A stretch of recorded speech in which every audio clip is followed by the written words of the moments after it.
नमस्कार, कड़क इलेक्शन में आपका स्वागत है। और जिस तरह से बिहार में रोज जो घटनाक्रम हो रहे हैं, अब ऐसा लग रहा है कि महागठबंधन की जो जो वो गांठें हैं ना, वो अब गांठ की बनकर रहेगा। और बहुत सारी खबरें आ रही हैं अभी तक कि जैसे राहुल गांधी और तेजस्वी यादव में से कोई डायरेक्ट कम्युनिकेशन नहीं हुआ है, लेकिन अपने अपने पार्टियों के जो अपने जिनको चुनाव लड़वाना है उनको सिंबल भी दिए जा रहे हैं। तो हो सकता है कुछ ऐसे अंडरस्टैंडिंग हो जहां देख रहे हैं कि उनकी जो पक्की सीटें हैं वहाँ वहाँ के सिंबल दिए जा रहे हैं और आखिरी मोमेंट में महागठबंधन में जो तालमेल का ऐसा हो सकता है। खबरें वैसे भी हैं कि जो मुकेश सहनी काफ़ी नाराज़ चल रहे थे, जितनी सीटें उनको मिली थी उस पर नाराज़ चल रहे थे, लेकिन अब वो शायद मान गए हैं। ये खबरों से ही आ रही है बात। शायद राहुल गांधी ने उनको मनाने की कोशिश की है। तो ये तमाम चीज़ें चल रही है महागठबंधन के अंदर में। वहीं पर एनडीए में आकर के केंद्रीय गृह मंत्री अमित शाह ने खुद कमान संभाल लिया है, बिहार में मौजूद हैं वो, और पूरा जो उनके हिसाब से जो रणनीति बनाई जाएगी उसी पर एनडीए चुनाव लड़ेगा। और तमाम सीटें, एक खबर ये भी है इसमें बड़ा इंटरेस्टिंग है तो हमेशा होता रहा है कि कई बीजेपी पहले भी कर चुकी है कि जो 29 जो कैंडिडेट हैं चिराग पासवान के, उनमें से जो 2 कैंडिडेट हैं बीजेपी के नेता हैं, लेकिन वो चिराग पासवान की पार्टी के सिंबल पे लड़ेंगे। बिल्कुल, मतलब मिला जुला के बीजेपी ने जो किया, एक बाहर से दिखा, वो चीजें ऐसा है कि वही गणित करीब करीब वही रहा है, लेकिन चीजें इस तरह से की गई हैं। वो क्या होता है कि ये ऐसे और भी राज्यों में देखा गया है, इसके पहले भी इस तरीके से राजनीतिक दल गठबंधन में करते रहे हैं। तो उससे होता ये है कि जो छोटा दल ये चाहता है कि उसे ज्यादा से ज्यादा सीटें मिले, और वो अपने कार्यकर्ताओं में ये मैसेज देना चाहता है कि इससे कम पर हम राजी नहीं होंगे।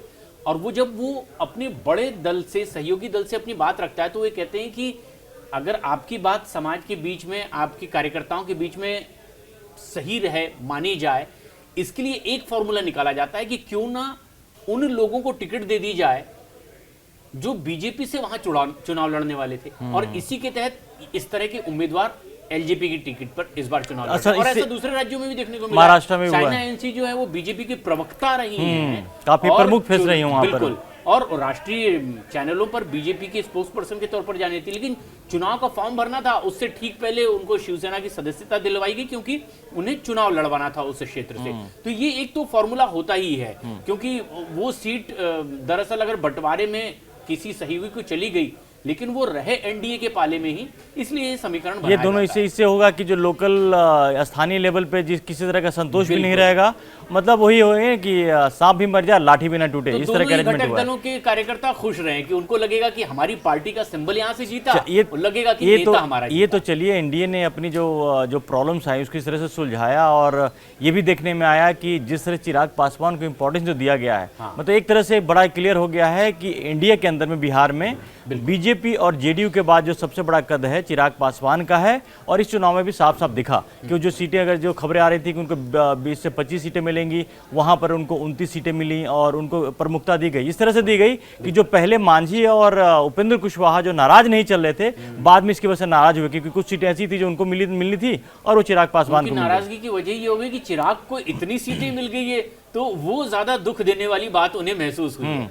लेकिन ये बात तो बिल्कुल सही है। और जो आपने बात कही कि इस समय बीजेपी जेडीयू के बाद में चिराग पासवान, लेकिन बीजेपी चिराग पासवान को भविष्य में इससे भी बड़ी छवि के तौर पर संभवतः देख रही हो, ये भी एक बात इसमें मानी जा सकती है। क्योंकि पहले तो उम्मीद नहीं थी कि इतनी ज्यादा सीटें मिलेगी। अगर बीजेपी इतनी सीट दे रही है, इसका मतलब है कि चिराग पासवान में भविष्य के बिहार के एक और नेता के तौर पर वो गुंजाइश देख रही है, और अपने ही करीबी के तौर पर देख रही है। क्योंकि कोई भी राजनीतिक दल सबसे पहले यही चाहता है कि सबसे पहले उनका राजनीतिक दल बड़ा हो, वो किसी भी दूसरे, चाहे वो घटक दल ही क्यों ना हो गठबंधन का, लेकिन वो चाहता है कि सबसे बड़ा मेरा ही बना रहे। लेकिन चिराग पासवान पर इतनी बड़ी उम्मीद जाहिर करना, ये उसी सिक्के का दूसरा पहलू है। जब चिराग पासवान ये कहते हैं कि अगर मेरे प्रधानमंत्री का मुझ पर भरोसा है, तो फिर मुझे चिंता करने की जरूरत नहीं है कि सीट नहीं। और इस मामले में बीजेपी का ट्रैक रिकॉर्ड अच्छा इसलिए भी कह सकते हैं कि बीजेपी ने बहुत दरिया दिली। आपने देखा महाराष्ट्र में किस तरह से बीजेपी के पास सीएम जो होना चाहिए था देवेंद्र फडणवीस को डिप्टी सीएम बनाकर एकनाथ शिंदे को उसमें सीएम बना दिया। और ठीक वैसे ही आप बिहार में भी देखें कि बीजेपी पिछली बार बड़ी पार्टी थी, जदयू से करीब करीब दुगनी सीटें थी बीजेपी के पास में, फिर भी नीतीश कुमार को सीएम बनाया। तो बीजेपी का एक ऐसा ट्रैक रिकॉर्ड रहा है जहां पर अपने साथी दलों को उस लेवल पर प्रमुखता दी जब उनको ऐसा लगा कि वो नेता ज़्यादा सक्सेसफुल हो सकता है, ज़्यादा उसकी वो हो सकता है, तो उनको कारगर उनको दिया है इसी तरह से।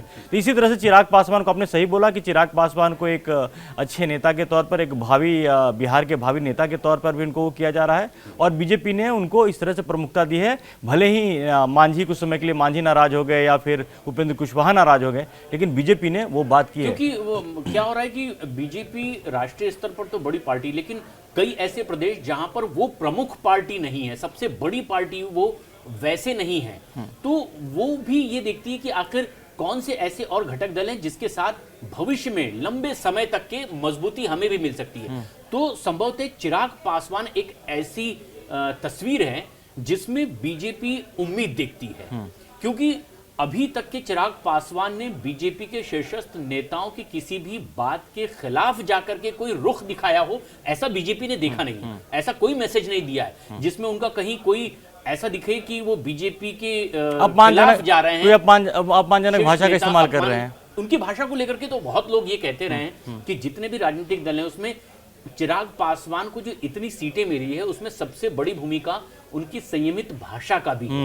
कभी भी उन्होंने ऐसा नहीं दिखाया कि वो कहीं अपने गठबंधन के शीर्षस्थ नेताओं के खिलाफ बगावत करते हुए। स्मार्ट पॉलिटिशियन है। वैसे इनके फादर भी रामविलास पासवान भी काफी विनम्रता के लिए जाने जाते थे, उनका भी स्वभाव, हाँ, और विनम्र होते थे। उनकी भी भाषा का हमेशा रहती, शालीनता वो बना के रखते थे। उसी चीज वो संयम अपने पिता की तरह इनमें भी है, और इसका फायदा भी उनको मिलता हुआ दिख भी रहा है। पिछली बार भी जब लोकसभा के चुनाव में भी वो जिस तरह से स्ट्राइक रेट उनका 100% का स्ट्राइक रेट था, इस बार भी वो ऐसी सीटों को उन्होंने बड़ा स्मार्टली चूज किया है कि जिसमें उम्मीद यही वो कर रहे होंगे, या ऐसा हो भी जाए संभवतः कि उनको ज़्यादा से ज़्यादा सीटें मिली, उनका स्ट्राइक रेट बेहतर रहेगा। तो ये एक दिख रहा है कि जिस तरह से ग्रोथ चिराग पासवान का जिस तेजी से हो रहा है, तो उसको बीजेपी इस बात को समझ रही है, बिहार की जनता भी इस बात को सपोर्ट कर रही है, और चिराग खुद भी इस चीज़ को काफ़ी स्मार्टली हैंडल कर रहे हैं। बिल्कुल, तो वो उनकी सीटों का कैलकुलेशन भी वही था कि अगर मेरे इतने सांसद हैं, 5 सांसद हैं, तो जितनी विधानसभा उसके अंतर्गत आती है तो उतनी सीटें तो हमें मिलनी ही चाहिए। तो ये कैलकुलेशन था, वो मान भी लिया गया। लेकिन ये तो हुआ एनडीए का एक पक्ष, जहां पर अमित शाह ने मोर्चा संभाल लिया, और तब से संभाला हुआ है जब से चुनाव की तैयारियां चल रही थी, और तकरीबन 35 बड़ी सभाएं अमित शाह वहां पर करने वाले हैं। खास बात यह कि उन क्षेत्रों का खासतौर पर फोकस किया जा रहा है। ये भी एक समीकरण समझने वाली बात है कि अमित शाह उन इलाकों पर भी फोकस करेंगे जहां 2020 में बीजेपी के उम्मीदवार, एनडीए के उम्मीदवार चुनाव जीते थे।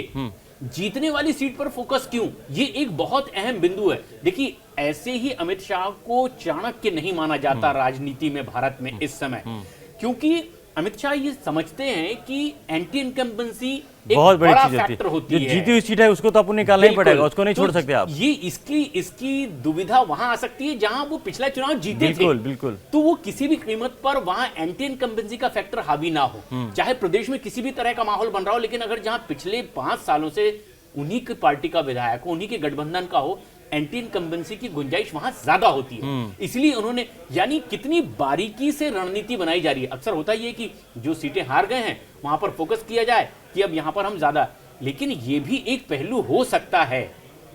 ये राजनीति में अमित शाह कर रहे हैं, और स्टार प्रचारकों की लिस्ट बकायदा आ गई है। हालांकि दूसरी तरफ जो है वो कौन होगा गठबंधन में, कितनी सीटें लड़ेगा, अभी तक यही फाइनल नहीं हुआ है, क्योंकि एक दूसरे को मनाया जा रहा है काफी आगे। अगर आप देखिए तो शुरू से ही पिछले कई हफ्तों से ऐसा लग रहा है कि एनडीए 2 कदम आगे चल रहा है उसे महागठबंधन से। अब ये चुनाव के नतीजों में भी इसका ऐसा आएगा, अभी हम ये नहीं कह सकते, लेकिन चुनाव के पहले की जो तैयारियां होती हैं, जो बाकी जो कहते हैं ना कि बॉक्स को टिक किया जाता है, उसमें एनडीए काफी आगे चल रही है। और महागठबंधन के अंदर अभी भी चुनाव अभी कुछ घंटों में, मतलब आप समझिए कि कितने घंटे रह गए, कुछ घंटे रह गए हैं जहां पर नामांकन पहले लॉक हो जाएगा। वैसे में अभी तक इनकी तालमेल नहीं हुआ, किसी तरह से बात की खबरें नहीं आ रही, तो मतलब मिला जुला के उनको पता है कि कौन वो वही चीजें होंगी जो चाहते होंगे। और तेजस्वी भी काफी इसमें उनका भी जो बहुत लचीला रुख नहीं है कि वो किसी भी तरह से कांग्रेस सामने सरेंडर करना नहीं चाहते हैं, और कांग्रेस भी आखिरी मोमेंट तक ये दबाव तेजस्वी बनाए रखना चाहती है। ये देखिए कितना मतलब एक तरीके से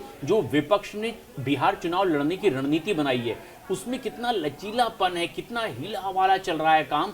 ये इस बात का उदाहरण है कि जो सत्ता में आना चाहते हैं, यानी 20 सालों की सत्ता को उखाड़ फेंकने का मौका जिस विपक्ष के पास में है, वो अभी आखिरी मौके तक के सीट का बंटवारा नहीं कर पा रही। यानी एक तरीके से जब लड़ाई के मैदान में आप उतर चुके हैं, वहां आप कौन सा हथियार इस्तेमाल करेंगे, कब किससे वार किया जाएगा, यही अगर तय ना हो तो माना ये जाता है कि आपका तुणीर खाली है और आप सिर्फ धनुष हाथ में लेकर के चुनौती दे रहे हैं। और ये है इसका, देखिए ऐसा तो अमूमन ये होता भी है कि इसका असर चुनाव के नतीजों पर भी पड़ना तय है, क्योंकि जिस तरह से बीजेपी ने और एनडीए ने बल्कि वहाँ पर बिहार में एंटी इनकम्बेंसी को ख़त्म करने के लिए कई सारे ऐसे ऐलान किए, बल्कि वहाँ के जो महिलाओं के अकाउंट में 10,000 रुपये जो पहुँचे हैं वो बहुत बड़ा गेम चेंजर साबित हो सकता है। पहुँच चुके हैं, लोगों के अकाउंट में पहुँच चुके हैं। अच्छा, ये चुनाव के पहले का ये स्थिति है। तो आप समझिए कि जो हालात हैं वहाँ पर अब किस तरह से लोग, अब जिनके पास पैसे पहुँच गए अब वो उसकी बात मानेंगे, या जो तेजस्वी यादव वादा कर रहे हैं कि हर घर को एक सरकारी नौकरी देंगे,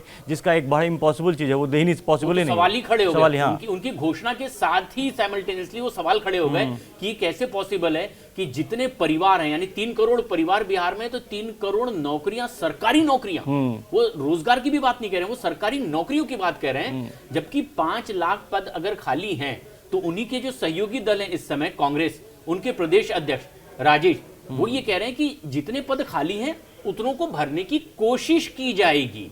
मतलब 5 लाख पद कहां और कहां वो 3 करोड़ देने की बात तो ऐसा फिगर है जिसमें तो एक ऐसा आंकड़ा है जिसकी घोषणा उन्होंने कर दी। हालांकि वो खुद ही अपने सवालों के घेरे में रहे, लेकिन दूसरा पहलू देखने वाली बात बहुत अहम है कि आप सीटों का बंटवारा वैसे नहीं कर पा रहे हैं, चुनाव बिल्कुल नजदीक आ गया है, टाइम हाथ से निकला जा रहा है, नामांकन यहां एक तरफ होते चले जा रहे हैं और वहां कौन कितनी सीटों पर लड़ेगा यही तय नहीं हुआ है। जबकि सबसे बड़ा मौका विपक्ष के ही हाथ में था, उन्हें ही सबसे पहले ये तैयारी कर लेनी चाहिए। सबसे बड़ा मौका विपक्ष और खासकर तेजस्वी यादव के पास था। पिछली बार भी ऐसा लगा कि वो सीएम बनते बनते रह गए, कहीं इस बार ऐसा ना हो कि इस बार भी अगर वो चूक गए तो फिर आगे की राह उनके लिए बहुत ज़्यादा मुश्किल होने वाली है। कई केस में फंसे हुए हैं, कई से भ्रष्टाचार के केस में फंसे हुए हैं, और उसके बाद फिर ये चुनाव अगर हारते हैं तो इसका सबसे ज़्यादा नुकसान भी तेजस्वी यादव को उठाना पड़ेगा। और वो चीज़ें अभी से ही वो दिखने लगी हैं, क्योंकि जिस तरह से चुनाव में जाने से पहले महागठबंधन के अंदर जो आपस का मतभेद है वो सुलझ नहीं पा रहा है, ये उनके लिए चिंता की बहुत बड़ी बात है।